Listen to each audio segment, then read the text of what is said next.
everyone please rise to the pledge of allegiance. I pledge allegiance to the flag of the United States of America and to the republic for which it stands, one nation, under God, indivisible, with liberty and justice for all.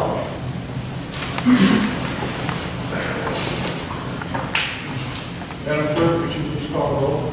Trustee Gray. Present. Trustee Caprio. Present. Trustee Rogers. Present. Trustee Suisse. Present. Trustee Pazmino.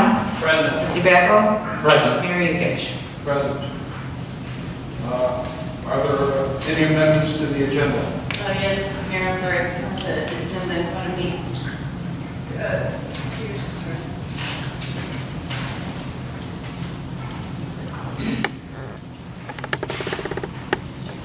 I'd like to table J3. I believe I emailed all of you or most of you with regards to my concerns with this. The petitioner made a significant change to the what he's looking to do, and I think it needs to go back to planning committee.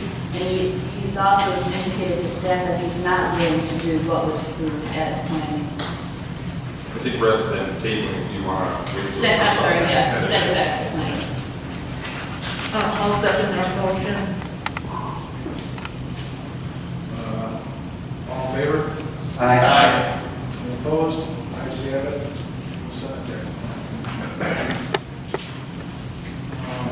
Are there any other amendments? Okay. Next would be recognition. Since incorporation, the village has taken steps to educate the public on ways to protect the environment. Tonight, the Environment Committee recognized Eileen Saw for award-winning submission in the Plastic-Free July contest. I will now ask Trustee Suisse to assist in recognizing Mrs. Saw.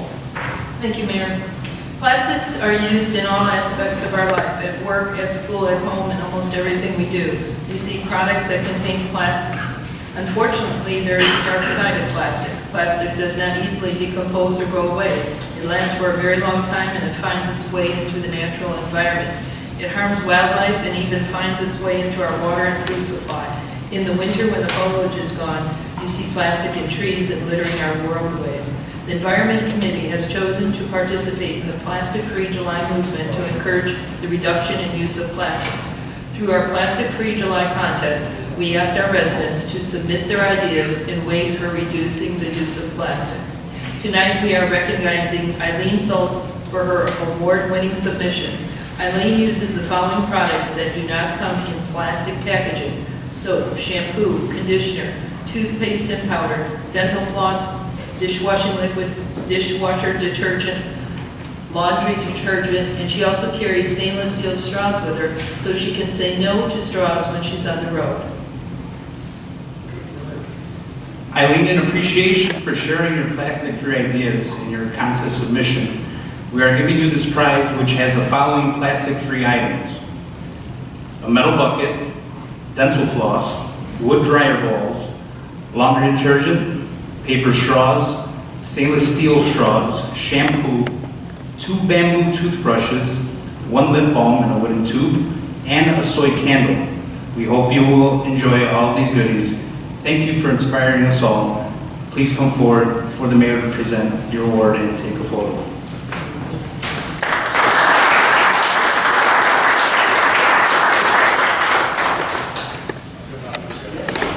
That's why I don't reach across.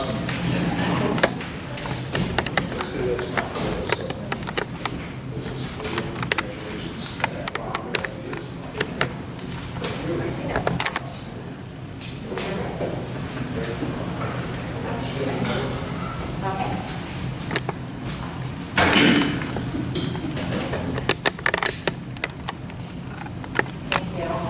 Thank you, everybody.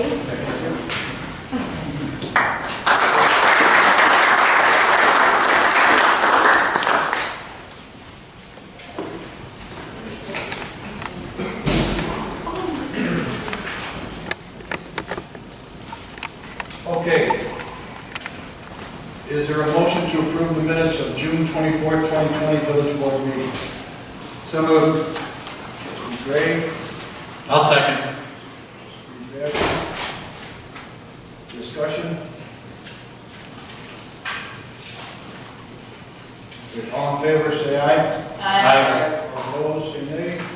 Ayes have it, motion carries. Is there a motion to approve the minutes of July 8th, 2020 Village Board meeting? I so move. Trustee Gabriel? Yes, sorry. Second. Trustee Piazmino? Discussion? All in favor? Aye. All opposed? Motion carries. Public comment, the next agenda is a public comment. Please limit your remarks to 3 minutes.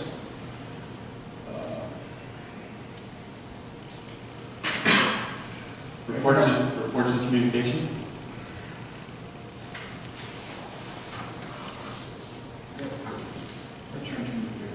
Okay. Mayor's report. Gotta put my cheers on. Since last spring, the Village of Glen has been supportive of the state of Illinois' guidance assistance as it relates to the COVID-19 pandemic. I have listened and followed the guidelines. We have listened and followed the guidelines, which were grounded in fairness and concern for the public health system. We implemented these guidelines both internally at the village, but also through our community. Our community has worked together to adapt our new normal and to take care of each other. While we might not have agreed with everything, we still came together and implemented and supported the governor's executive orders. Unfortunately, the village was notified this week of an additional COVID-19 mitigation efforts to take effect in Region 7 on August 26, which is today. Region 7 includes both Will and Kankakee counties. This was due to the region's positivity rate exceeding 8% for 3 consecutive days. Since COVID-19 inception, Will County has experienced 10,830 positive cases with 355 total deaths. In Homer Glen, there's been 305 positive cases. Since last spring, Homer Glen residents and businesses have complied with all the public health guidelines to slow the spread, but not to burden our local healthcare system. As of today, 32% of hospital beds and 31% of ICU beds are available in Region 7. This is good news, as it shows that our healthcare system is not being overly burdened by COVID-19 cases. While both myself and the village board have been supportive of past mitigation efforts, some of the current resurgence mitigation requirements are concerning. Many of the requirements do not appear to be based on science and seem to be arbitrary. Region 4, which includes the southwest area of Illinois, has been under different resurgence mitigation requirements than our region. Their positivity rates have been higher for a longer period of time, but with fewer restrictions imposed on them. For example, their restaurants have been allowed to remain open for indoor dining. This is not being allowed in our region. Additionally, there are other requirements that are not based upon scientific reason or data.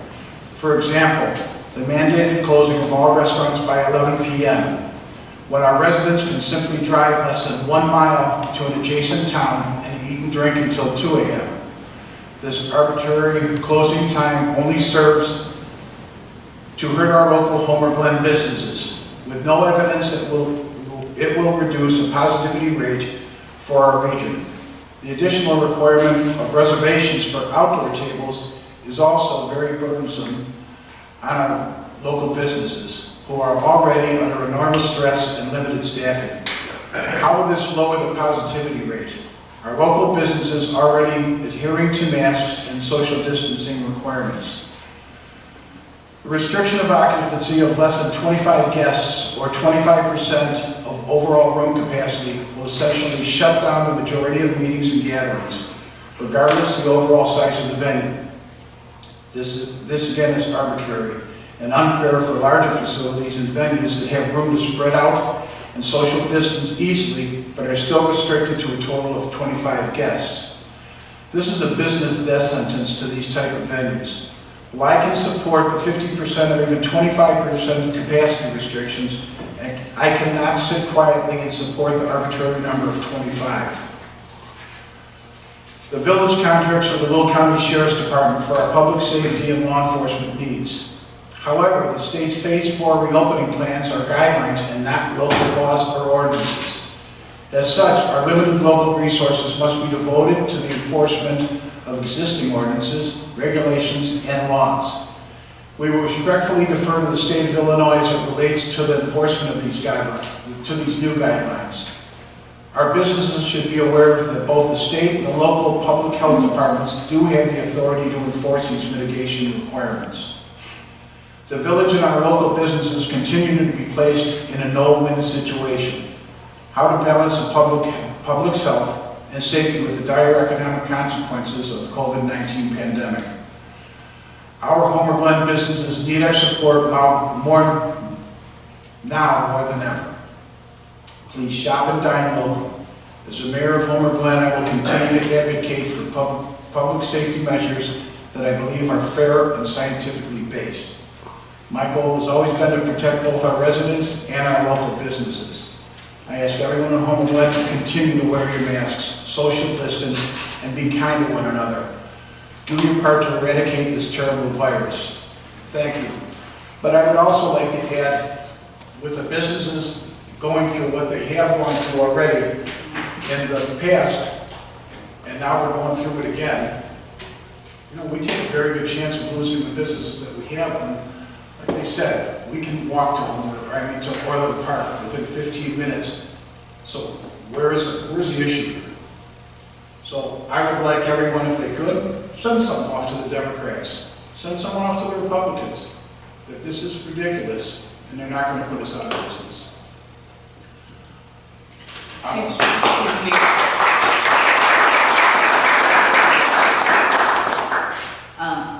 Thank you for that. I saw the support from the community and the residents is overwhelming with regards to the race, and I think it is important that, you know, we came out and did stand up for the businesses. But on a side note, the computers are out. Yeah, I was waiting until we were.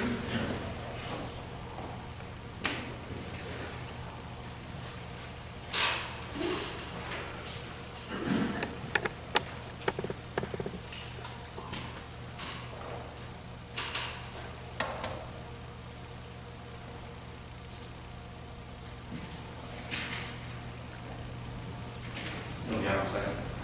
Thank you.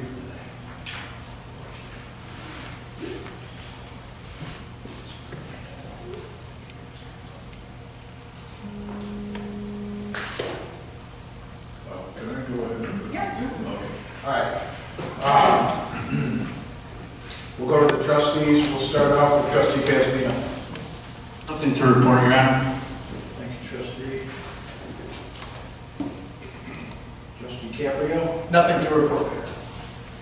Thank you. Trustee Suisse? No report this evening, Mayor. Thank you. Trustee Rogers?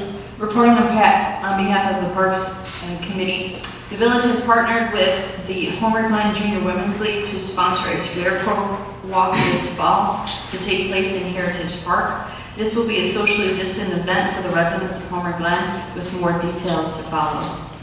The new swing set at Heritage Park is scheduled to be completed sometime this week and will be open and ready by Labor Day. The construction of the new Glen Estates Park is scheduled to begin on September 7th and be completed by the end of September. The residents can look forward to the village's very first zip line feature at one of its own parks. That's all I have. Thank you, Trustee Rogers. Trustee Backel? Thank you, Mayor.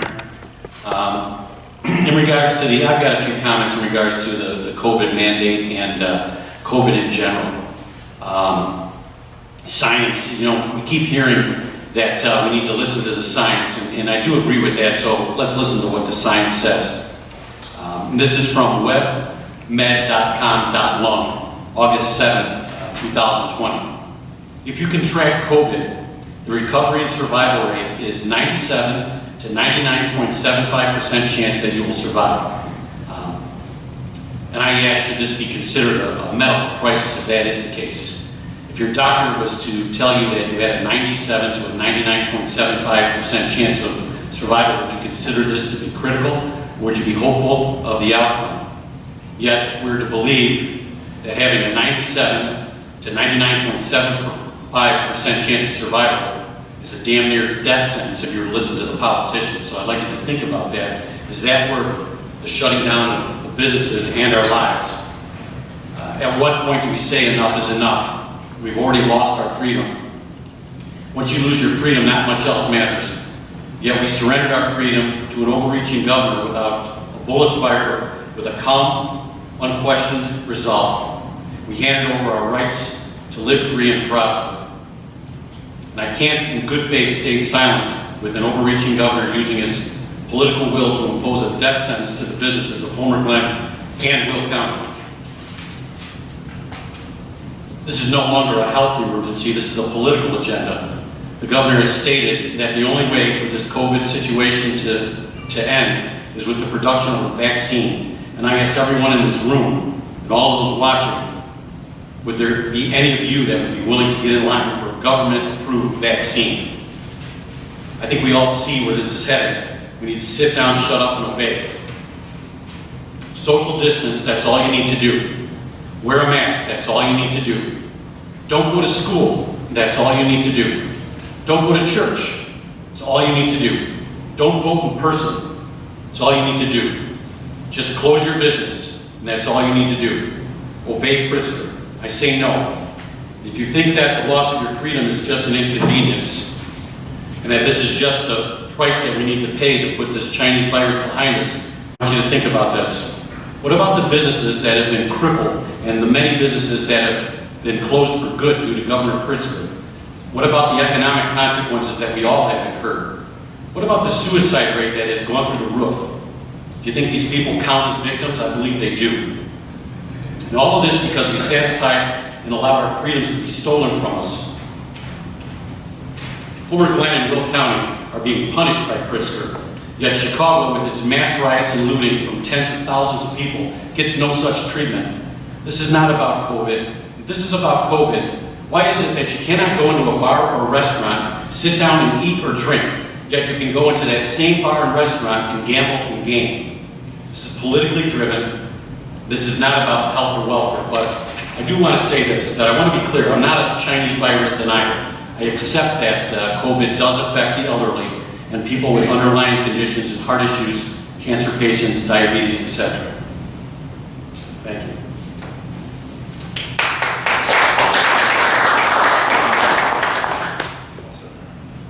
Okay, Trustee Gray. Thank you, Mayor. Last night, the Community Economic Development Committee met jointly with the village branding steering members and other members of the public and staff to review the latest work on our identity makeover. The new designs were liked by all, and the members were excited to see the beginning stages of the adaptation of the look into the signage, the marketing materials, the event communications, etc. And they strongly agree that this is an excellent addition to the village story. The presentation you see tonight in our workshop this evening gives an excellent rundown of all the meetings and the hours and hours of work that have gone into this collaborative effort. I'd like to thank all those involved for contributing so much of their time and talent to this project. The work they have done will serve the village for many years to come. This is an exciting time for the village to unify its identity and marketing efforts with the renewed interest in our 159th Street corridor. Our branding and marketing efforts will continue to make Homer Glen the preeminent destination for developers, businesses, and families well into the future. With the state now taking our region into new and unwarranted restrictions, I think it's a great time to remind the community that our local businesses need our support now more than ever. While it might be easy and convenient to slip across the border to a neighboring village, please remember that that will do irreparable harm to the businesses in Homer Glen, the very businesses we depend on. These restrictions come at a time when we are enjoying an increase in commercial development in the village, with the groundbreaking for the gas and wash tomorrow evening. The Square Goodings Grove townhouse is now having countless units under construction. The completion of the new Good Life building in Founders Crossing, mugshots nearing a grand opening date, and numerous recent ribbon cuttings all show that the economic life in Homer Glen remains vibrant. I would like to ask the mayor and the village manager to join me in inviting business owners to join us in a roundtable meeting to hear from our partners the challenges they face and how best we can assist them as we go into the fall and winter, still dealing with this pandemic threat. I would like to ask staff to send an invitation to all business owners to meet with myself as chair of the CED, the mayor, the village manager, and the economic development director at a meeting to take place by September 16, 2020. And then we would bring those findings and any potential recommendations back to the village board for consideration. Thank you, Mayor. Thank you. Next would be village clerk. I have no report, however, I just did have a question, and I should have asked this earlier, but is there any intentions of having a handicap swing in Evelyn's Gate? I remember there was something that was mentioned a while ago, but I was just curious if there ever was any mention of ever having one. Maybe walk park? No, at the Evelyn's Gate Park. No, okay, I thought there was a mention of it once. I've been asked, and obviously with my son having CP, it's hard to get kids with special leg braces in one of those swings, so it's just something that I wanted to mention because it's been mentioned to me, so. Yeah, no, that's the first I've heard of it. Maybe it was, prior to me being on Parks Committee, the new, all of the new facilities that we've put in since I've been on Parks are have ADA accessibility.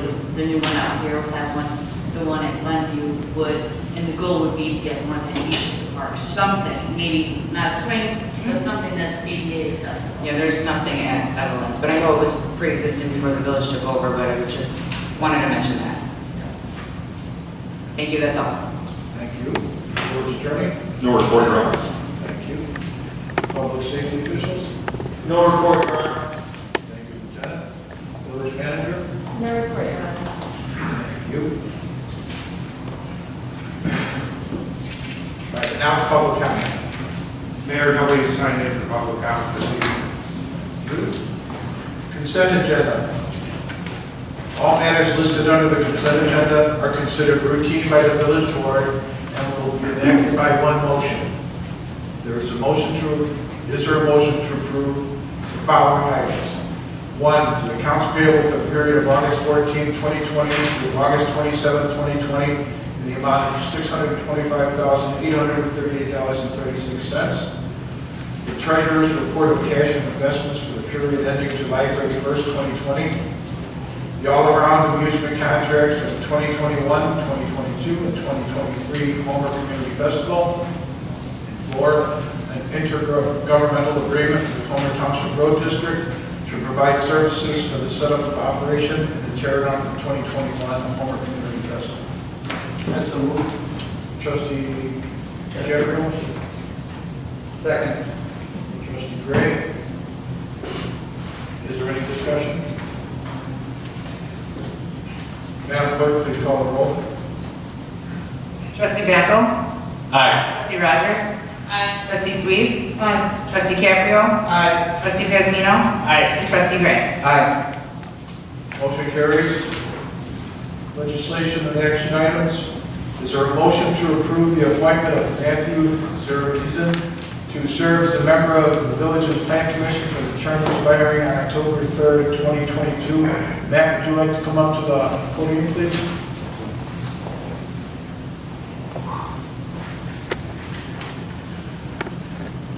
This is Matt. The planning commission and myself sat down with him, and we feel that he's a perfect fit. So if anyone has any questions, then he's here, you know, hello. I just have a couple of questions that, we saw that the letter that you submitted and your resume, which is fantastic. But I was just curious, why did you select Homer Glen as there are dozens of other communities in the area? Well, it's more of a suburban area that we're looking for. The open areas, the big lots, the businesses that are all nearby, but yet you still have peaceful areas in the neighborhoods. Obviously, the school districts were play a big role in our decision as well. And then I had another question too. The village where you work is so different in appearance, land, density, things like that, in which you're accustomed to. How is that going to impact or affect your position on the planning commission? You're absolutely correct. Where I work is, it's night and day. It's an urban area, small community. Where I grew up though, as I told the mayor in my original interview, I grew up on the East Coast in a town called Wayne, New Jersey. Now, the town of Wayne was a lot larger than Homer Glen, but it was very similar to Homer Glen as well. 26 square miles, the makeup was very similar. So, although I might not have experienced in my work trades, in the village, a similar environment that is here, I grew up in a similar environment. So I think that, be able to provide some good input and at least make some proper recommendations to help the future of the village. And the village motto is community and nature in harmony, and hopefully you bring that with all your expertise as well. Absolutely. There's a balance. There's always a balance between environment, ecology, and economics. And they have to be in harmony. That's a challenge for me today where I am at this point. All the projects that we work on, green space and urban areas are very hard to come by. So any project we work on, we try to incorporate, green space, trees, whatever we can. But absolutely, that's always on the mind. Thank you. That's all I have. Is there anyone else? I would just like to thank you for your commitment. Not many people step forward, so we all know what that's like. So thank you. I appreciate that, and I thank everyone for the opportunity to serve on the planning commission. Thank you. I just have one thing. Do you go by Matt or Matthew? That's absolutely fine. Matt? Yes, sir. Well, Matt, I think that you'll be a great addition, and there's a great group of people there that you'll be working with. We look forward to having you there. Thank You're you. following some good footsteps with Trustee Barrow. So, we're happy that you're with us. What is the correct pronunciation of your name? It's Direction, Matt Direction. Half English, half Chinese. Direction. Thank you. Do we need a motion for that? Yes. I'd like to make a motion. Do we have a second? I'll second. Please call the roll.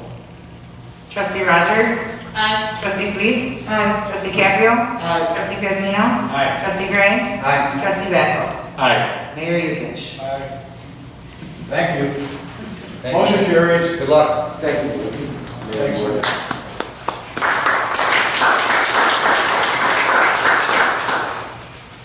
Okay, next, is there a motion to approve ordinance number 20-034, approving a modification to the approved PLEZ subdivision pursuant to the village's land use and site development subdivision, regulations for the proposed Windsor Court Phase 2 subdivision located at 12513 West Hadley Road, Homer Glen, Illinois, HG 1905-PAS, Windsor Court Phase 2.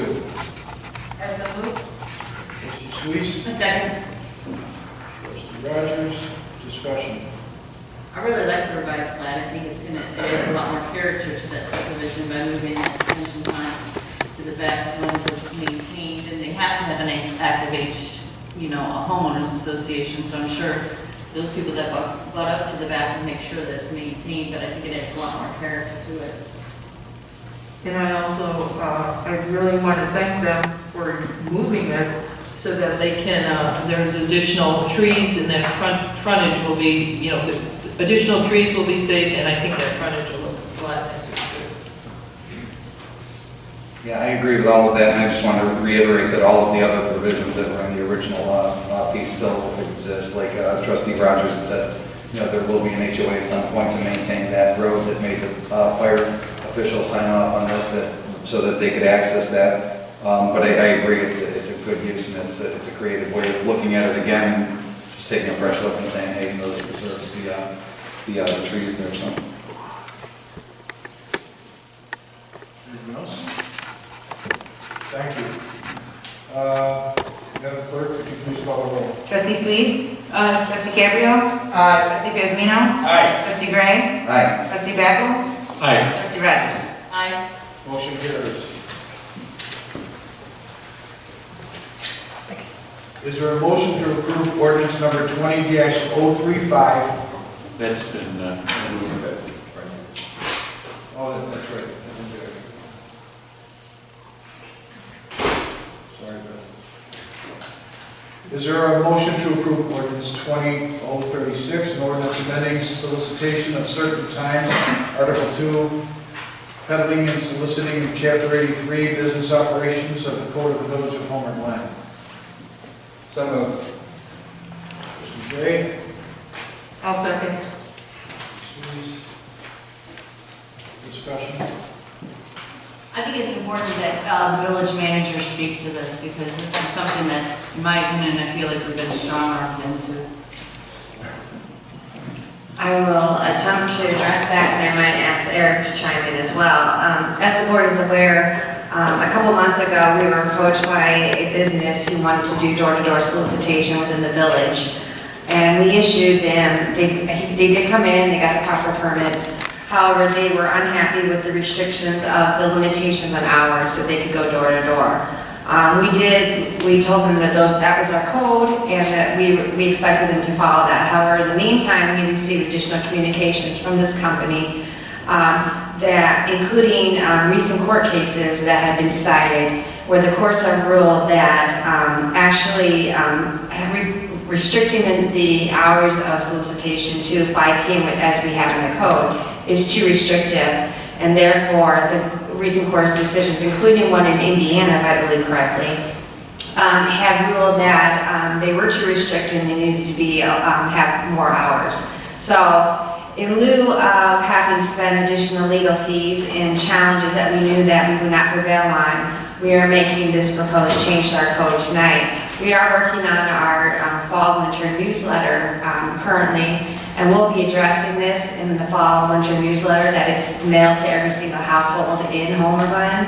And we'll also include with that a no solicitation sticker that will be included in the fall-winter newsletter that our residents can put on their door if they do not want to allow door-to-door solicitation within their property. So that's something we're working on right now as well. Well, I definitely don't agree with the 9 p.m. up to 9 p.m. I mean, there's a lot of seniors, a lot of people. Somebody comes to my door at 9 p.m. You know, that's not going to be a good thing. I think that's way too late in the evening. We don't necessarily disagree, but that's what the courts have ruled to be reasonable. Yeah, there was a federal case for the city of Watsika at 5 p.m. And the federal court basically said that it's too restrictive. These folks want to go until 9 p.m. 9 p.m. is not unreasonable, so there you go. Yeah, they're available. I think that's... We do have stickers available now. If someone wants to come to the village hall and get a no solicitation sticker that they put in their door or their window, we have them available now. So if someone has concerns like you do have Trustee Sweeties about it, we encourage them to put the sticker in the window because then they're not allowed to be on their private property. And if they don't agree to leave, then you can call the police. But we will make sure that we get those stickers out in our newsletter so that every household does get one when we release the new newsletter coming out. Well, it would be a good idea to put it on the front door and the back door. Because they come to the back door, because they've done it with us, so we've got a sticker on both. But put the stickers on. You don't know what's coming to your door, and like we said, especially at 9 o'clock at night. Hell, most of us are in bed already. So why would we want to open up the door to someone that wants to sell us something? And they are informed when they do get the permit that if there is a sticker on the door, they're not to approach that house. So with that being said, and we're going to send them out, please make sure that you put them on the door. I'm sure Lieutenant Howard would agree with that too. I have a question for council. So what is the liability, assuming we give somebody a license and God forbid something happen, one of our neighbors is assailed, what's our liability under that? In terms if the solicitor does something, Does something to harm, our residents? there's no liability. You can't be liable for someone's criminal acts, someone else's criminal acts. There's no negligence in terms of you gave them a license. I think Joe, remind me, other background checks done or anything like that? No. Okay. I mean, there's no requirement for anything like that. So the idea that they've come in, they've registered, they've gone through this process to get the license. I mean, you're not required to, like I said, you're not doing a background check. You're not required to do that. We do require a photo ID, so we do have that information in there to carry the permit, or solicitation permit on that body at that time. Is that, I'm sorry, go ahead. And this is for the village manager. Is that a process that we could work on as far as issuing permits? Because I have heard of towns performing background checks on people or on companies that say they have a list of employees, they have to submit it, and then they have to, follow the procedure of getting background checks. we can look into whether that's something that we legally can do. I'm looking at Eric for some guidance here. I don't know if that would be considered, again, overly restrictive for a solicitation license. It's not like a liquor license, you have to go through a background check, or a gaming license or something like that. So I'm gonna have to defer to you, Eric, and whether you think that's something we would be able to accomplish. Yeah, I doubt it, because like I said, it might be viewed as overly restrictive. Another case out there, for example, said if you can, if you're going between 9 and 4, 9 and 5 p.m., your license fee is $100, $25, or whatever it is. If you want to go from 5 to 9, it's $500. Right? Things like that go into place to specifically restrict the solicitation are going to run afoul of the Constitution, and there are going to be some issues there. And I can see where they say, well, you're requiring a background check, and you're making us jump through all these additional hoops because we simply want to go out and pass out pamphlets. I just see it 8 o'clock, 9 o'clock, or especially after dusk, and people have masks on, it's just different times, Yeah, I'm just so uncomfortable with this because I feel like we're being bullied into it. I completely Somebody agree. threatening. I don't think that we have any choice in the matter, but I agree that I'm opposed to this. I think we are being strong-armed into it, but our hands are tied. Put the stickers on the door. Yeah, that's what you need to do, put the stickers on the door. Because if the stickers are on the door and they still violate it, then you can yank their license. You're able to pull that. Yeah, but So you then- still have to answer the door at 9 o'clock to figure out who's ringing the door. Can I ask a question about the stickers? How do we get these to the people, to the residents? Can they come into the village? Is there a fee for those stickers? No, there's no fee for the stickers. You can come into the village, we have some now. And the other ones, when we do our mailer, it will be in the mailer. But if you want more than one, I wouldn't suggest put them all in the house, but I'd put them on both the doors. Because they don't know if someone's going to answer the back door or not. I'd like to see some literature go out with these stickers, advising the residents of, any situation. Yeah, that would be good. If you see somebody walking around without a permit, also for them to know what the permits look like. Because I had somebody come to my house, they had a permit, I didn't. You didn't know if it was legit? I don't even know what our village permit looks like. Yeah, we can include that in the newsletter. Yep. I have a question for the village manager. When we had one incident, one person or one company that was upset that we had a 5 o'clock, we had a 5 o'clock deadline. Who, was that person? They've come back a second time. Okay, was that the ones that said, oh, you gotta have it later? Yes, To 9 they're the ones, o'clock? yes, they're actually the ones who provided some of the case law information to us. This particular company, I also understand, has a history of being, filing lawsuits against communities who do not, come in compliance with, legal precedent. And so we were aware of that as well. So we really think we agree that we know this is something you probably have to plug your nose and do. But unfortunately, that's just the case because I do believe if we don't change this, they have come back for a second permit. We will end up being, this will end up being litigated and we'll spend more money on Eric's fees. What I'd like to see is that this be tabled until after the newsletter goes out with the explanation on the permit and why this is happening, and then it go to a vote. Once everybody has their stickers in their hands and they understand really why this is coming to fruition, I would rather wait for that to come out, and I'd like to see it maybe go on December in our winter newsletter or whatever. I want the stickers and everything to go out. We educate them, we show them why we're doing what we're doing, because of what we need to do, and then take a vote on this, because I personally couldn't support being bullied. Okay. Our goal right now for the newsletter is October 1st. Yes, the first week of October. Eric, is there any jeopardy in waiting? I thought you meant until the next meeting, because I think that there is some. This is the time when people are able to, solicitors are able to walk around, and when winter time comes, they're not going to be able to do it as easily. And you may feel that you're strong-armed, and I don't disagree with you. But the bottom line is, it isn't just about paying my fees. I've got plenty to do. you're gonna lose the case. I mean, that's what I mean. But in reality, if he's, let's say he says, all right, I'm gonna sue you, right? That's gonna take him about 3 months to get through the court, and then by then, this will come to a vote. But what they'll say is, we missed 3 months of our time because you guys were delaying specifically, so we weren't able to our solicitation. We've applied twice. I'm just telling you that the risk is there. I mean, For the record, I don't know, to me, the priority here are the resident safety. That's how I see it. Right.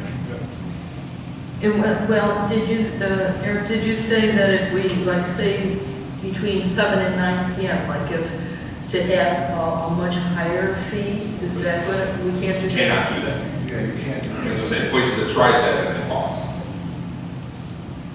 Just get the sticker. Is that a freedom of speech issue? Right, yeah, you're overly, it's really trying to prohibit this sort of solicitation that's going on during these hours because you don't like those hours. Right.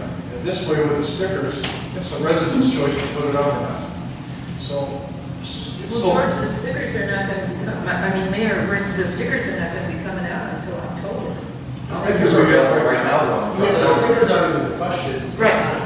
So a question, if we can control trick or treating from dusk till dawn, I don't understand why we Right. can't control something like this. because we had a company that's trying to sue us, I don't think a parent's gonna Well, sue us. anybody could sue us. Anyone can sue you. But that's what I'm saying, the stickers are perfect, it's an ordinance, it's on the door, we didn't put it there, the owners of the house put it there. So it's something that they don't want either. And it's gonna be the one person that doesn't get a sticker. I just gave my, sorry. I would again just ask whomever made the motion and whoever seconded it, if they would just consider tabling it. I believe it's my motion, and I have considered, that's why I asked Eric, the attorney, for guidance on whether or not there's jeopardy in there. And I agree with him. I think we're going to lose this. I think the courts are generally, conservative courts or liberal courts are almost always lean toward not infringing on First Amendment rights. And this is where this is. I wouldn't want to see us waste money and resources on something that our lawyer is telling us right now we're going to lose. I mean, we always look to him for guidance, just like we look to the fire and the police for guidance, we look to Eric for guidance too. While I'm sensitive to, I mean, you guys have great points. It is all good points. I'm going to say I don't want to retract my motion. I agree with what the mayor is saying. Get the stickers, put them on your door. You don't even have to wait for them. Matt can put online tomorrow morning the sticker artwork that anybody with a computer and printer at home can print out and put in their door tomorrow. So that once this is passed today, until the official stickers get mailed out, everybody can have that. So I won't, like I said, well, I'm sensitive to it. I think that we would be remiss if we pull this back, so sorry. Yeah, you gotta remember, you don't have to answer your door. I mean, that's the biggest thing. You could have gotten your own solicitor, no soliciting sticker, because that's what the courts have said, is that you don't need necessarily the village to impose these restrictions. If somebody doesn't want somebody on the property, they can take the appropriate action themselves. It's my experience that the vast majority of people don't answer the door regardless anyway. In my family, the first thing we do is we look at the ring and see who it is. And my wife will say, or my kids will say, it's UPS or it's a kid coming by to replace the windows. We don't answer. So I think that's.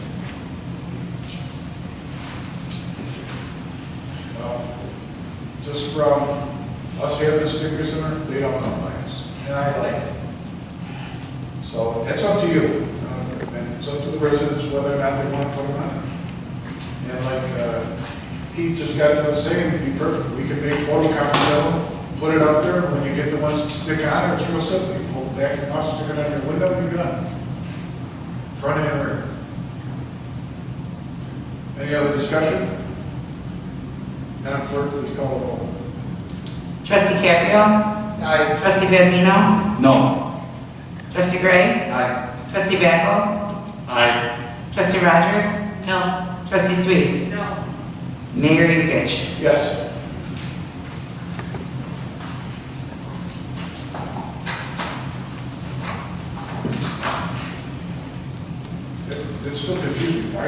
she wants not to be able to do it. Not at 9 I o'clock. think it's a resident, I know they don't have to open the door, but seniors sometimes open the door all the time. And I don't disagree with you, I'm with you guys in terms of, I don't think they should be out until 9 o'clock, but I'm just reporting what, trying to keep your butts out of trouble. Potential litigation is the only thing throwing me off on this, so. I agree, I want to, if I go to my door at night, there's a sign out the window that they're not coming, they don't want to see. Everybody, potential litigation is out there for everything. Somebody can trip on a rock in your front yard and and we live in a very litigious society, so that's just unfortunate, but that's the way it is, so. All right, is there a motion to approve the special event permit for the disc golf tournament at Heritage Park on September 20th, 2020? So moved. Trustee Rogers? Do I have a second? Second. Who's that? Gray or Kathleen or Pickle. Gray? Trustee Gray. Okay, is there any discussion? Yes, Mayor. I have some, well, of course, going back, I do have safety concerns about people using the park, especially when you have a semi-pro or pro event going on all day long. They said the park will not need to be closed for the event.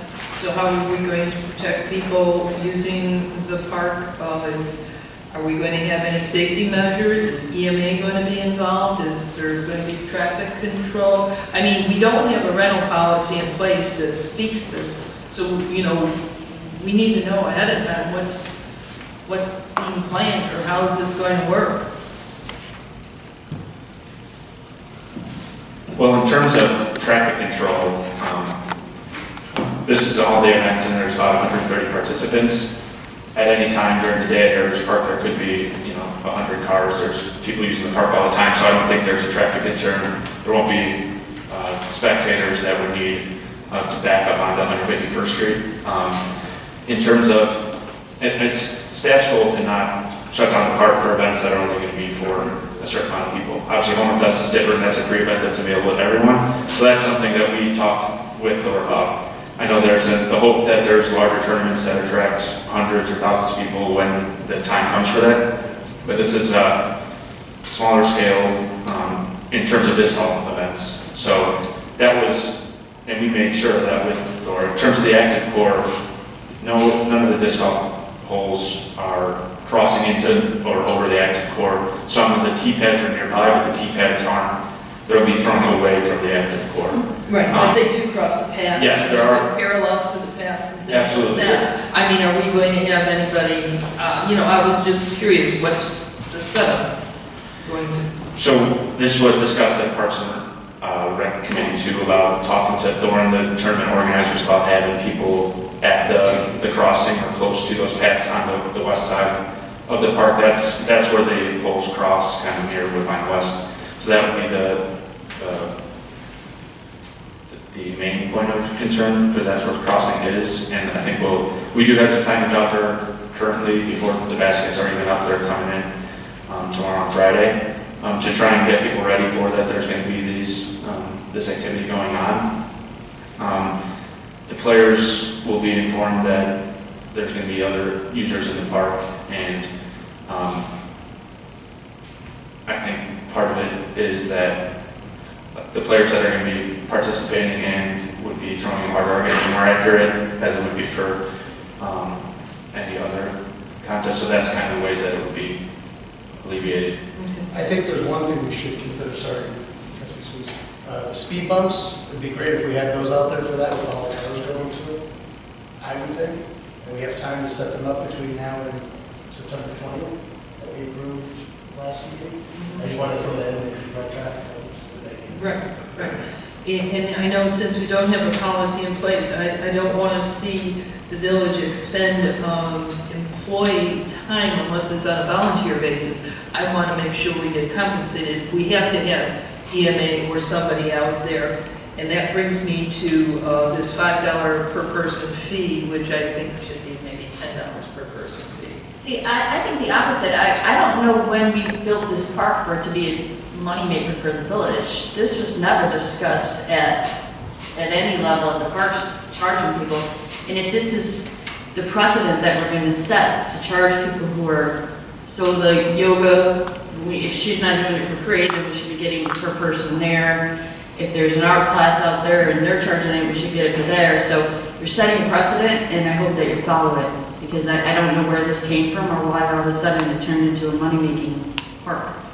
Well, I think they're just, because we don't have a policy in place, and I think according to what staff said, you know, to have something per person, player being registered, paying something, and at least that covers, who knows, that covers, we don't know what's going to cover. Right, so then we quit for any of that. You know, and it's not a village-sponsored event, so I think, you know, I'm just saying, if this is how we're going to treat people that are using it, then we need to make sure that moving forward, anything that's here where they're charging people, whether it's, you know, like I said, a yoga event and she's charging per person or he's charging per person or whatever it is, it's not a village-sponsored event, and who knows what fees we're gonna have, so we're gonna start charging people. If this is what we're going to do, because this is new to me, I never knew that we were creating a revenue here. So if this is what we're gonna do, just be consistent and do it with all of them that come in. right, and that's well, And I don't agree that we should be doing it, I need to be on record as saying that, because that was never the intent of this park. well, the thing is, because we don't have a rental policy in place at the time, I think that needs to be incorporated. I mean, we can't just use our resources without having. There are no resources being used here, there are no. Well, we don't know if EMA, if we're gonna have staff out there. We're not. Or clean up. I mean, as far as, unless this is new, at Parks Committee, no staff was involved in this at all. This is just like any other outside thing. Will they have to clean the garbage cans? Yeah. Would they have to clean the garbage cans anyway? Yes. So again, I'm just saying, if this is the precedent that we're setting, be consistent and make sure you're doing it for other people moving forward, because this is news to me, and again, I don't agree with it, but if this was already put out there without, you know, discussion at the board level, then you need to be consistent in doing it moving forward. Well, according to this, it says staff recommended receiving a $5 fee per player registered. This is a common arrangement for disc golf tournaments hosted at parks. Says who? Oh, I can speak to that. And again, it's irrelevant if it's common or not. This park was not built to be a money-generating facility for the village. That's all I want to say, and I just want to say it. I don't agree with it because it was never discussed at the board level or whether or not we were going to start charging people to use our park. They're not renting the park, they don't have exclusive use of the park. I mean, it's just, I'm just want to be on record as saying that. And that could still be up to board direction. That was a conversation that I had with Thor last week, kind of asking how all their tournaments work. And that he had mentioned that like Lockport or other park districts charge a rental fee for pavilions for their use of the day, or they charge this fee. So that was just a proposal by staff to as a charging mechanism. But that's subject to staff. That was not written to, that wasn't an agreement between me and Thor, so we're happy to do any direction, whether it's no fee or $10. If I can make a recommendation, if I can speak. Being in the event business, it might not be a bad idea to ask for some sort of deposit in case there is extra costs that incur. If they do not clean up their garbage, if there is maybe police officers that need to be brought in or staffing for whatever reasons, just a deposit would be a safety net.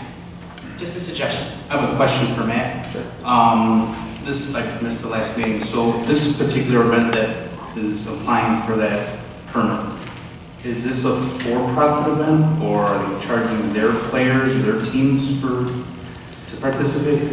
So the events, so players register through the Disc Golf Association to participate in the event. The tournament is certified by this association. It's between $50 or $60 depending on what skill level or age that you are. And then there's a payout to the winner at the end. As far as where all the fees go, the Disc Golf Association to cover tournament costs and insurance, that will be provided as part of the event, and costs for organizing it. That would be the purpose of it. Thank you. Trustee Rogers, did you want to amend your motion to waive the fee? I don't know if that was part of the motion. I think the motion was just to approve the event. Would you want to make it conditional? I mean, to take out the fee?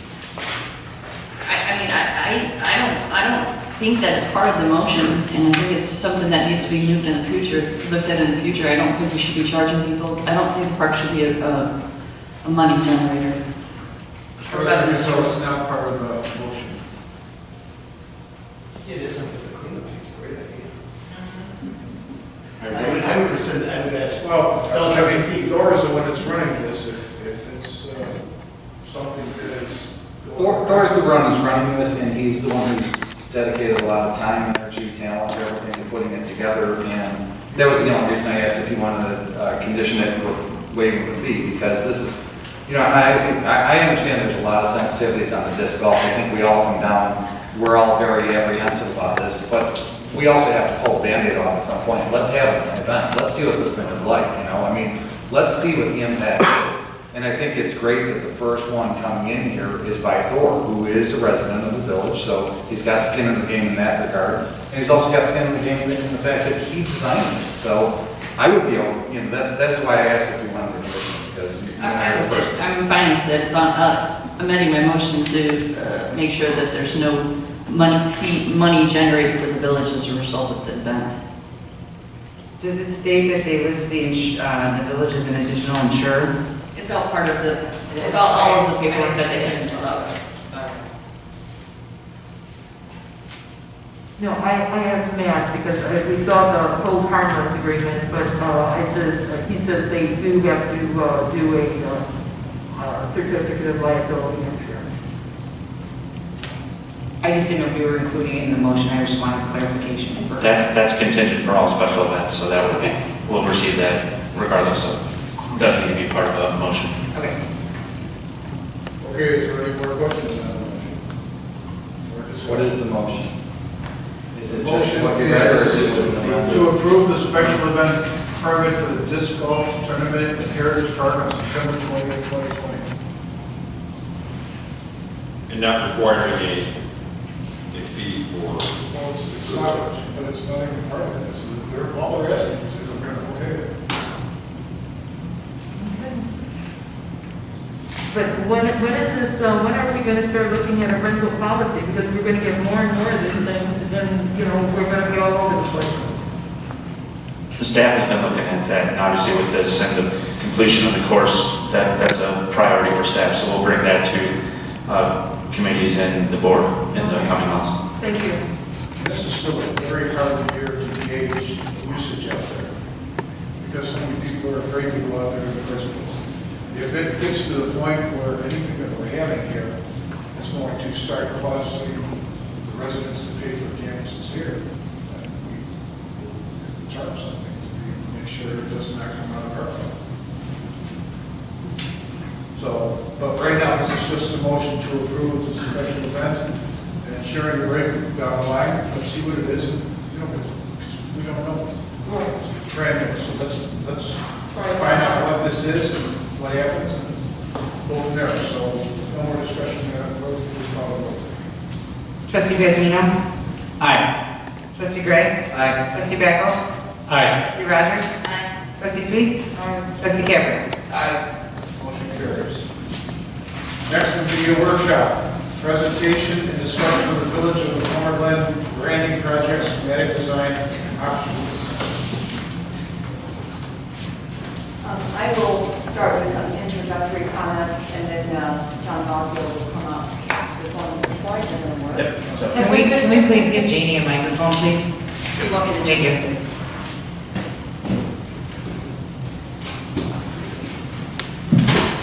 Okay.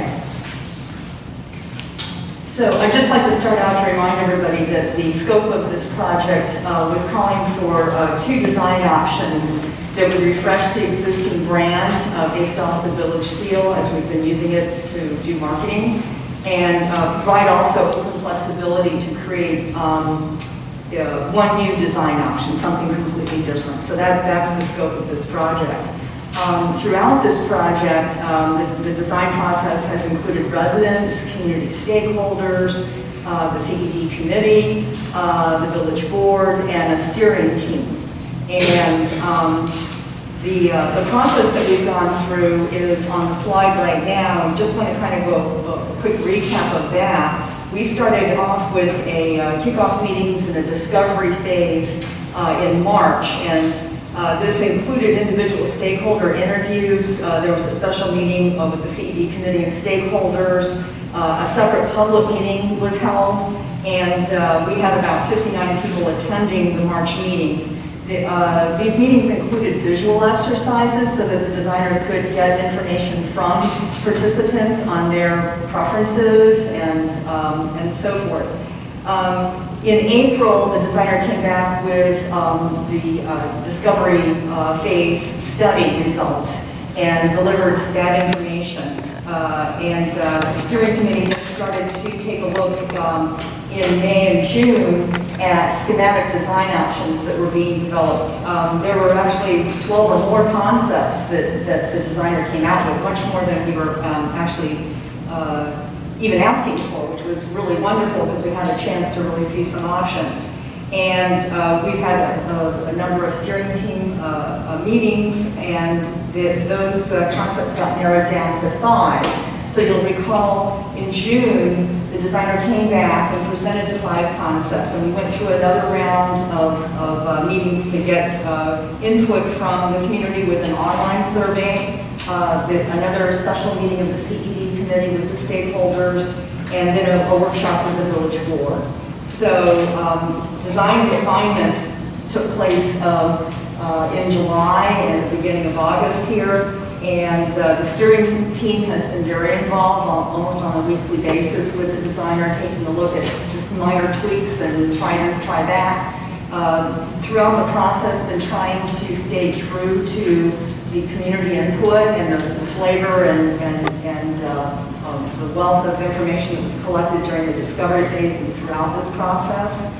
So tonight, the designer is actually looking for the village board's consensus to move forward with the recommended final design into production. So the steering team is very excited about the recommended design, and we hope that the village board will love it too. Last night, as Trustee Gray mentioned, there was another special meeting of the CED committee with stakeholders, and I put the draft minutes, a printed copy of it was placed at your spot tonight.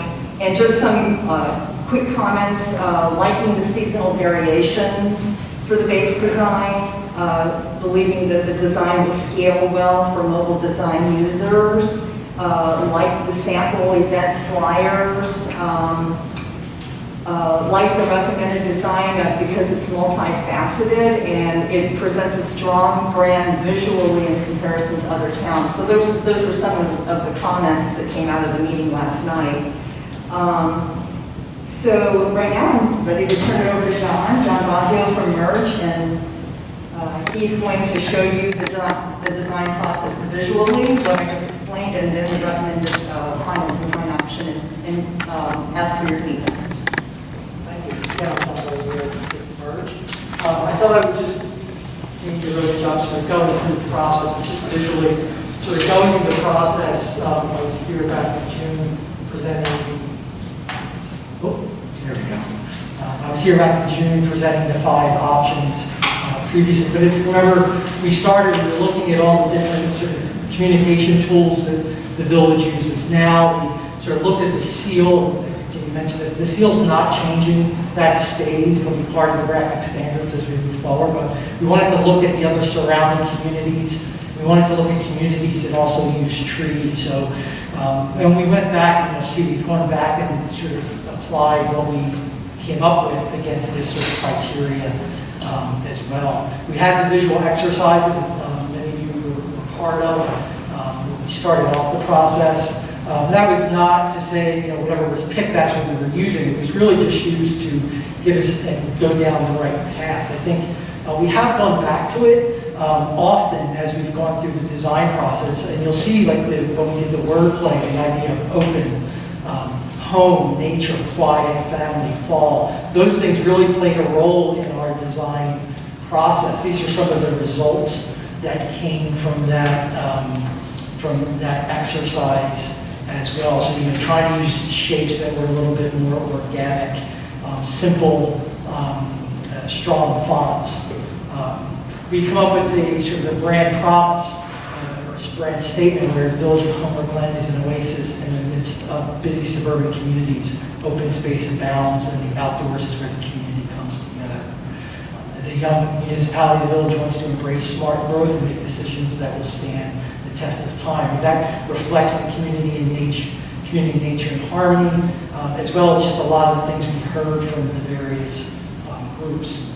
That really got summarized into this slide, which were 5 sort of characteristics that we wanted to portray in the brand. And I think it's important that, when you think about a logo or an identity, that can't solve all things or be things to all people. So we wanted to find opportunities where these kind of characteristics would come out. So, open, with the idea that a tagline, your home, that was something that came across a number of times in our conversations, that as you get through some of those surrounding communities and you come into Homer Glen, the openness, that sort of environment that you enter into and transition into is something that makes this place different.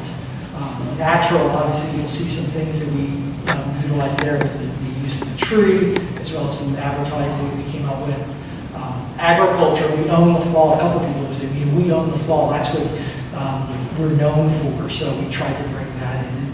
And family friendly, again, about the community, and then also evolving to economic development and how things can be, how you're growing and how you need to be smart about what you're doing. So I'll try and touch on those as we go through a lot of these ideas.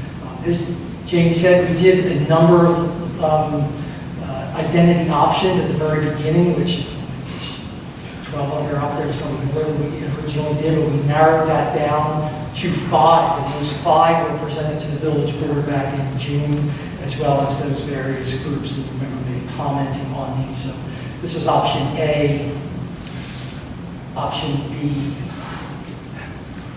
option C, D, and then there was an E1 and an E2. So we had online surveys, we got a lot of feedback from groups. It was interesting because we had good feedback from people. More than half the people that gave us comments either attended a meeting or viewed the presentations online, which we thought was important, because I think when you're trying to get feedback from people, you want to make sure that they're informed about the process and not just sort of reacting to it. What came out of that was that we said that series of ABC, of the tree variations, that came out as the basis of design. People really liked the typeface from option E, and some of the other graphics, and the tagline that your home, that was sort of across the board, people like that as well. So that led us to our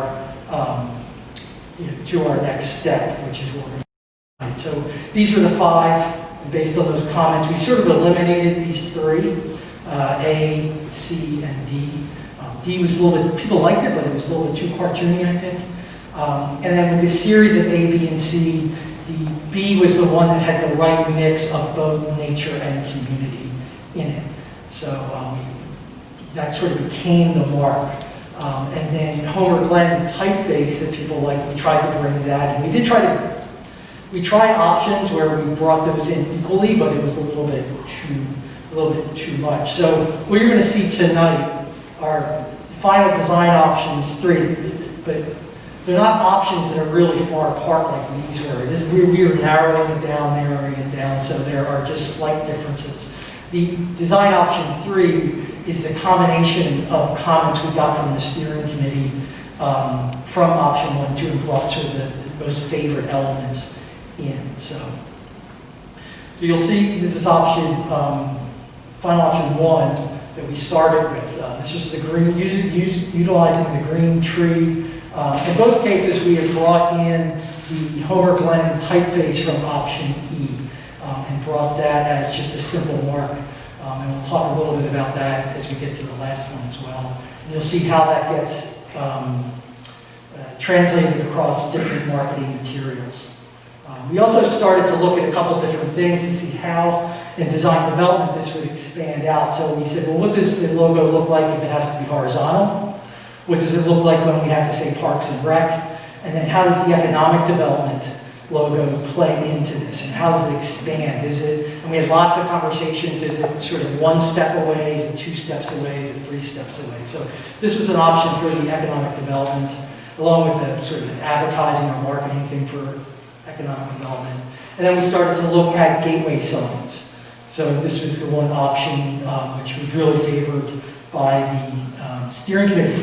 Again, going back to sort of the thoughts of original comments, if nature is part of it, using natural stone, using wood, bringing in those organic shapes, we want to go back and make sure that we're capturing those kind of things.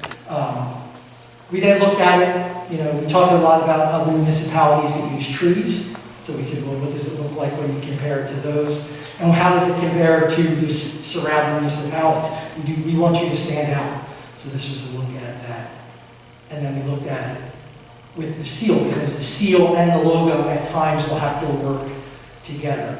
Along with, as Jamie was saying, what will it look like if it's on the phone? Is it strong enough that way? So again, these options at this point are narrowed down, they're not real far apart. This was really just a color change. Going back to, well, we own the fall, can we use fall colors? So this was an orange and brown. Another option for economic development logo, and another option for the gateway sign.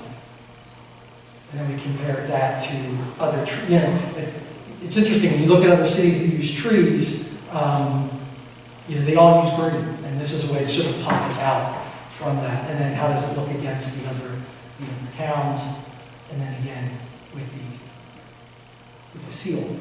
So that led us to, we had, like as Jamie said, sort of weekly conversations about these different design options, and we ended up with what you're going to see now, which is the recommended final version. Again, going back to these ideals and characteristics of trying to bring in open natural agriculture and friendly and involving.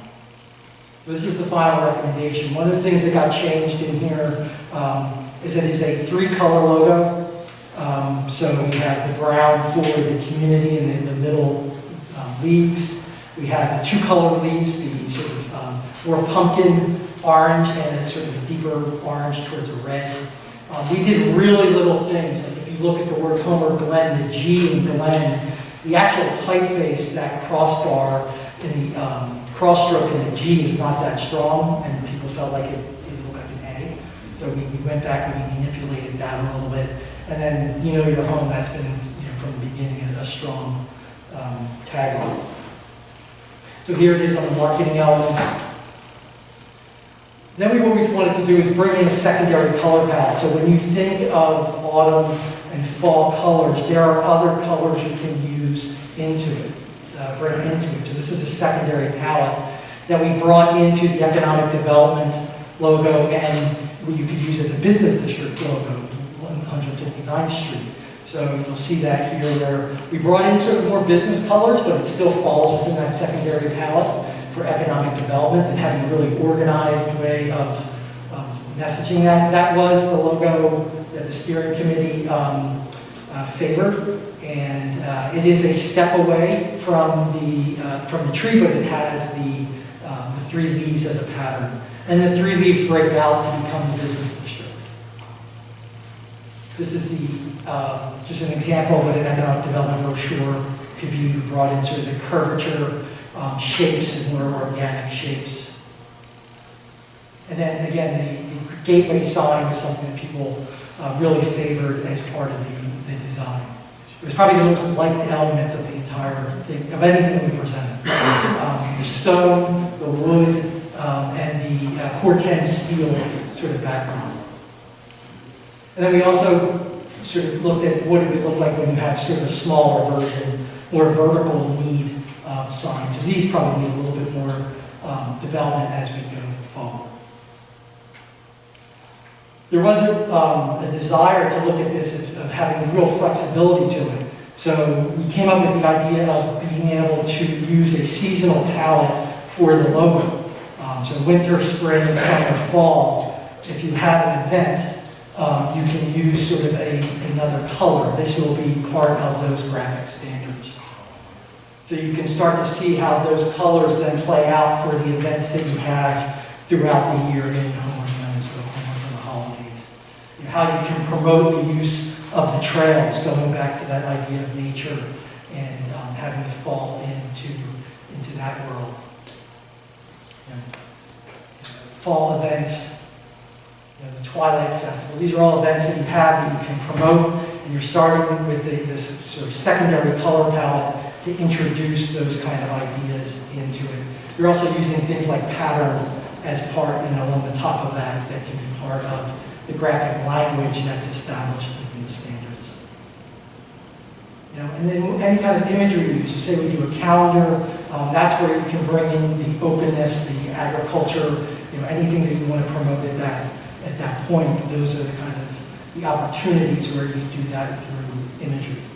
You can see this even in just white on a dark background or on an image. It does read pretty clearly.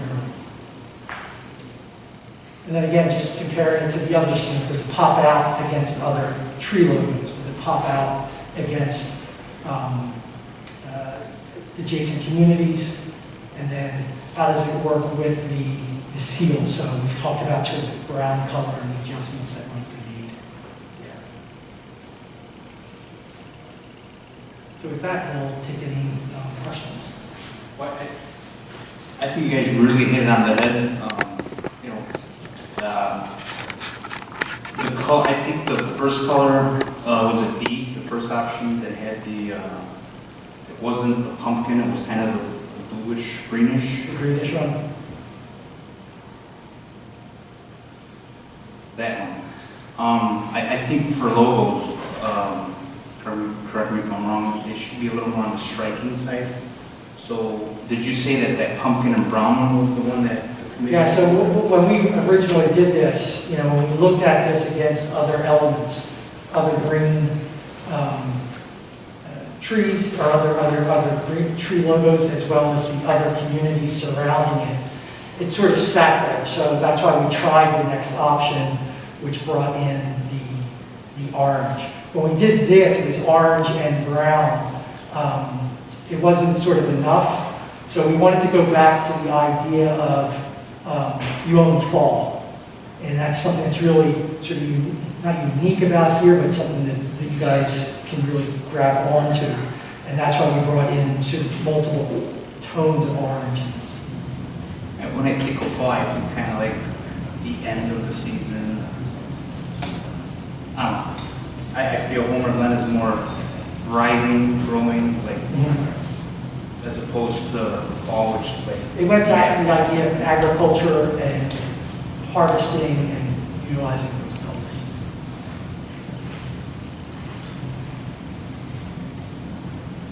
Oh, I have some comments. I prefer the green. I think the green, this almost looks like a dead color that's brown. It does, you know, to be honest. I think the green brings more vibrance. I don't like the H in Homer because when I quickly look at it, that first part where it goes down like this almost reminds me of a J. And then you got to look at, you know, I think that H has to be a stronger H. It's like too curvy. But that's only my opinion. The typeface, let me just sort of defend the typeface a little bit. So, so when you're saying seal, the seal's not changing. So when I'm looking at a stationery, I'm looking at one of our envelopes. What's going to appear on it? That? Well, when we what's going to? This is not going to be there anymore. You would probably use the seal. If it's an official document coming from the village, the seal will still be used. So we'll be developing a matrix that will say when you use these types of documents, you should use the seal. And when you're doing a marketing element, you may use this logo. There will be opportunities or instances where both of those are used at the same time. Okay, so like when we redo this, it'll be we'll see a seal up here with all this information. Yeah, right now you have a seal, you have the tree all by itself, Right. you have the tree in all different colors. You're going to have two elements that you're going to use, the seal and the logo. Well, I always preferred a more natural looking tree to begin with, but I still think- Can you just explain, I think you started to explain the H, Sure. similar to a J, so you were about to explain what that typesetting Yeah, so was about. that was the typeface that we used early on in the process that many people liked. One of the things that we liked about it was that it is not, it's not a full serif typeface where it's really delicate. It still has some strength to it, it still has some thickness to it, but that the serifs that are used are almost leaf-like. And they really mimic the leaves that are in the tree itself. So when we put them together, even though they started as two separate elements, we felt like that shape that was within that H, especially in the H and in the G, mimicked the tree leaf element of it. We did manipulate, I think the O doesn't normally close like that. In the actual typeface, we closed it, and then the G, we accented the cross stroke in the G to make it a little bit more clear when it got smaller. You use it in the R and a little bit in the E too, so yeah, I see that. Yeah, there's a little bit of a shape to it. It's not just a sans serif blocky, which we've had in some options. I gotta tell you, I really like the color palette for all the seasons, personally. I love the tree we used, I love the typeface. I'm okay, I love the gateway signs and the other signage, I think they're really good use of it. I mean, I prefer some other colors other than orange and brown, but it's okay. But I like the various color seasons. And again, the idea behind that was that, however you decide to go with the color, is that there is a base logo with a base color that's used 90% of the time. If you have an event, there will be standards that say if you're having an event in the spring, you have the option to use this version of the logo. Yeah, and I'm good with it, not so much, I think it's more rustic. I feel we're sort of rustic. And so I think overall, well,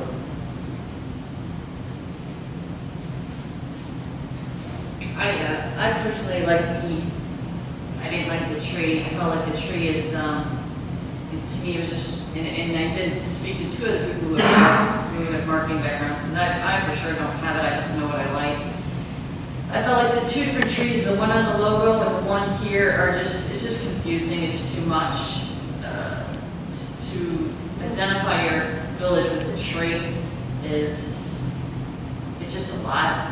I like the one that didn't have a logo and it was just E and it said Homer Glen with the little leaf on it. I thought the leaf kind of tied into our logo then, which is a tree. So the two of them kind of tied in together. And I've been clear, I don't like the gateway sign. When I saw it, I just thought it was a shark. And I did not know it was a leaf until somebody told me it was a leaf. I never saw a leaf.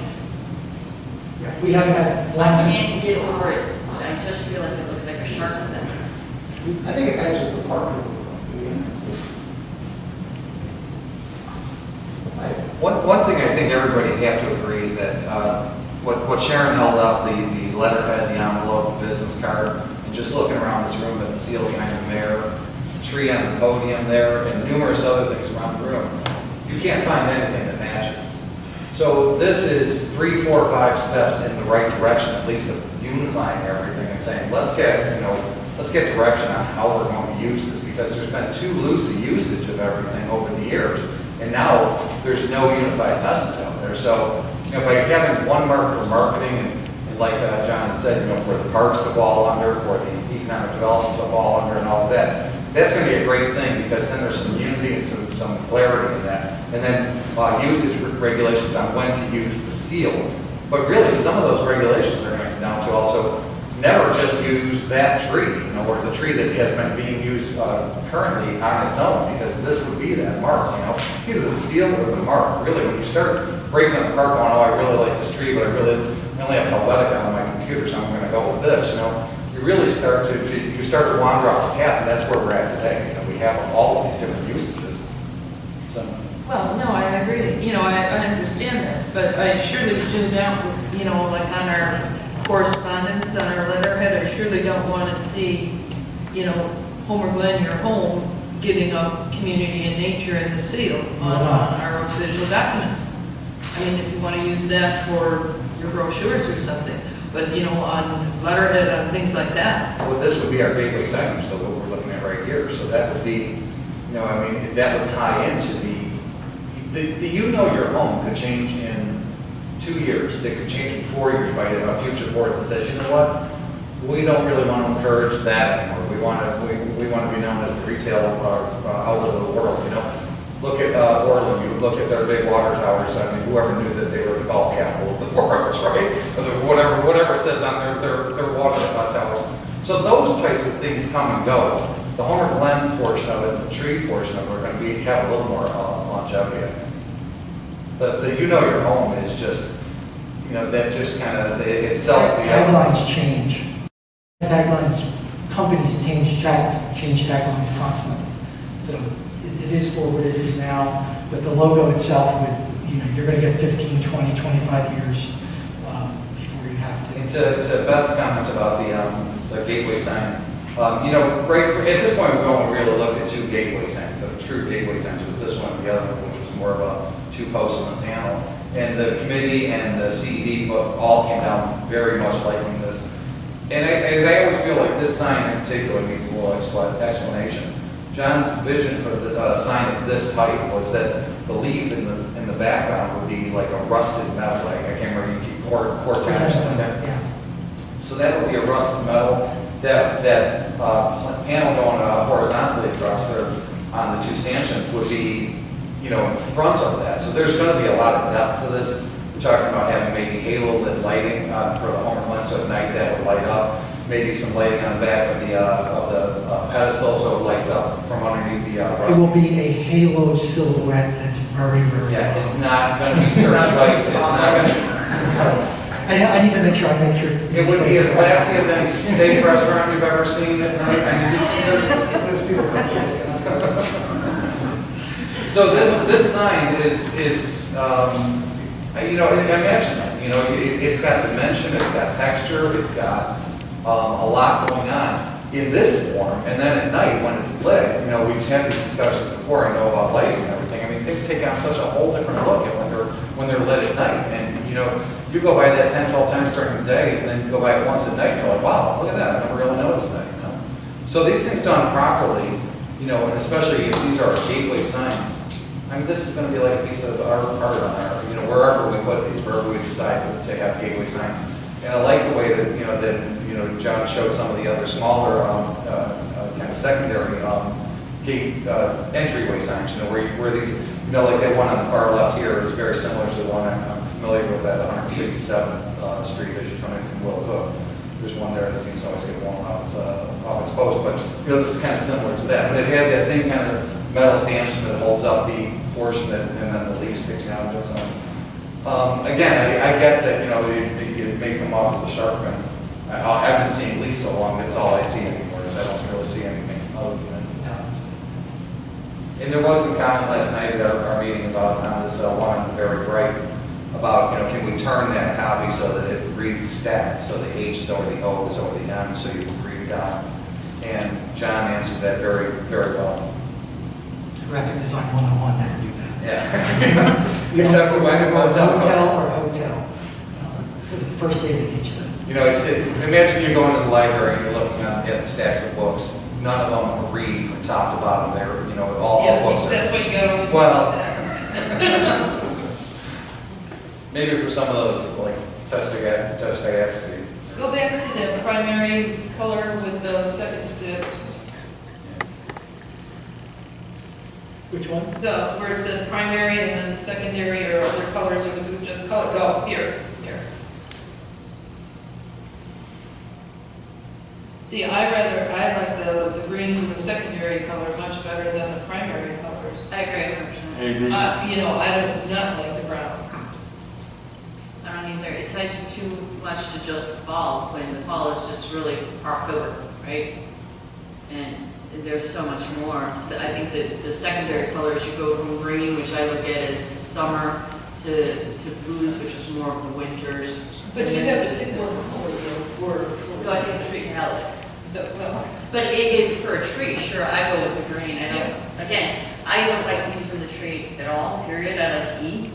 But if you all choose to go with the tree, I think you really need to go with the green. It definitely, like, it pops more where this is just, right, because then if you look at some of that signage where it has the signage where we just looked at with the, I mean, that's all gonna blend in when you have the, like your street signs and things like that. that's gonna blend what in. this to me makes more sense. There's more Right. cohesiveness between It is.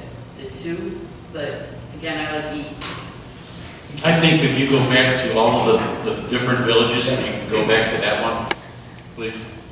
I think that really pops compared to all the other villages, it really does. Yeah. With the green, oh yeah. Yeah, well, the green, not the green, but the shape and everything about it, I like it. I think the one with the green and blue was your summer one. The one you had slated for summer. Yeah, yes, we were using this within that palette, which is what was going to be the base of it.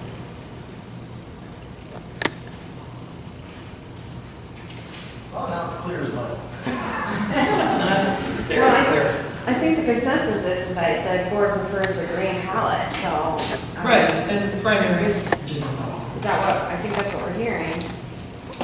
You want to just get a quick consensus from everybody? Yeah, that would be helpful. Kate, what do you think? I think I'm just trying to move this thing along. Thank you. Yeah. We only use that on carpet. You want to go back to the four that you had, the blue and the green and the brown one, and If we're waiting for consensus, I'm fine with it. I like the fall colors. I'm fine You with can it. still use the fall colors, it just won't be primary. do the four seasons, please. I like the old one. Okay. The summer one should be a summer one, get the brown one. The one for fall, that is the fall colors. One for winter, I think it looks wonderful, just the way it is. No, but I think it's one though, this is the primary one, they're the one, like these palettes are funny too, I agree. He's asking for the pink. The intent was that this would be a Green palette. or brown. You could pick one of these to be the primary one. This green with the brown trunk and the brown. No, I mean, The one that's, the It's all back for the light and dark green. Right. And then the other, so wait, go back the other way. Not that far. Just go to the one that's 159. I don't like that at all. That screws me up. It should say, if you're gonna do that, but a TH binding, you know, it's on 59th for the business district. 159 business district doesn't make any, just doesn't do anything. But that's just me, I just want to get that out. As for the green, the first one you get, I like that green. It just pops along. So we'll go back. It looks alive. So we will go back, utilize this as the primary color palette. We will still have the secondary color palette for the seasons with the other optional colors. Again, they're for one-time use. I am. And none. Yeah, I like all the colors. To be honest with you, the primary color that John had put up there, we discussed this in some steering committee. I always thought the brown was a little bit weak. And I had said that I would wait to hear what everybody said about the colors.